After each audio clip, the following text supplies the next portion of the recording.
We looked at signs and symptoms of cystitis and pyelonephritis. We distinguished between bacteriuria, sterile pyuria, and sterile urine using the results of a UA.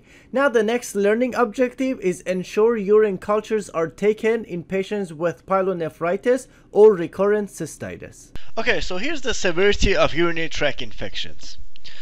So it goes from less severe to more severe. So note that cystitis is all the way to the left. So cystitis in general is a benign infection. If you don't treat it, it may actually resolve on its own, or it's possible that it can actually progress to pyelonephritis. Pyelonephritis, however, is a severe infection. Keep in mind that by the time it's pyelonephritis, it has actually infected the kidneys by now. And it can actually progress to bacteremia, and that's assuming if it's an ascending infection. So if the bacteria are actually coming from the bladder, so it's ascending, it's going up to the kidneys, and then the next step is to go into the blood, causing bacteremia. The other way to get it is actually the descending pathway. So if someone has bacteremia, the bacteria can come from the blood and go to the kidneys and cause pyelonephritis.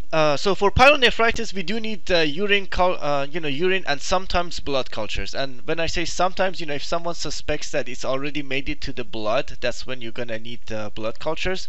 But you definitely need urine cultures to treat pyelonephritis. And then, of course, the very severe infection is urosepsis. Urosepsis basically means sepsis caused by UTIs. For urosepsis, both the urine and blood cultures are needed. So note that the reason we always get blood cultures is, this is an extremely severe infection.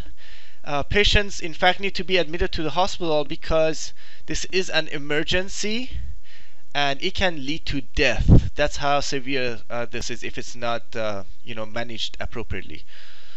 So this is, definitely patients need to be in the hospital. Whereas for cystitis, because it's a benign infection, the patients do not need to go to the hospital.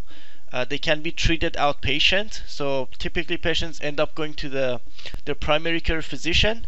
A lot of patients who get multiple cystitis throughout the year, they can actually get treatment over the phone. So if you already have a primary care physician established, sometimes you can call your doctor and the doctor will send a prescription to your pharmacy.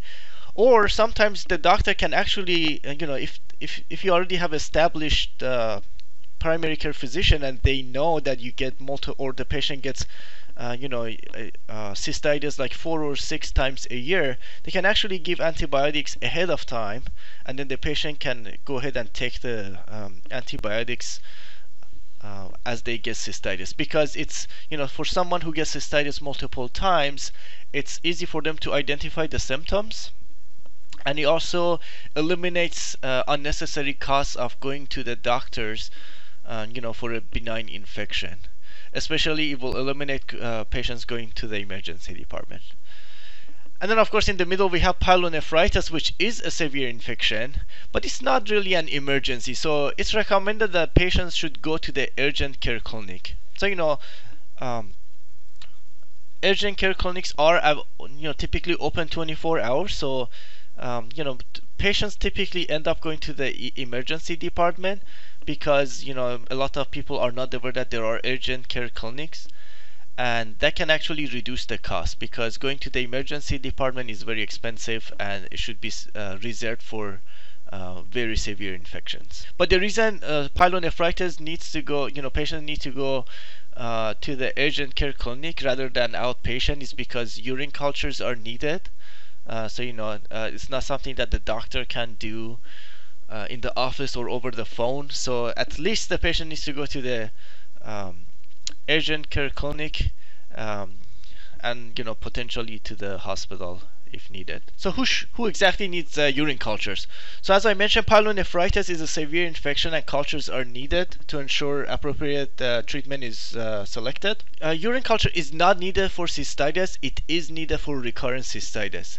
And the reason is if someone keeps getting cystitis, it's likely to be due to resistant organisms. So for that reason, we need cultures to identify susceptible susceptible antimicrobial agents to make sure we treat it appropriately. And of course, complicated UTRs are also more likely to be due to resistant organism, and that's why we also need urine cultures to make sure we use agents that are susceptible.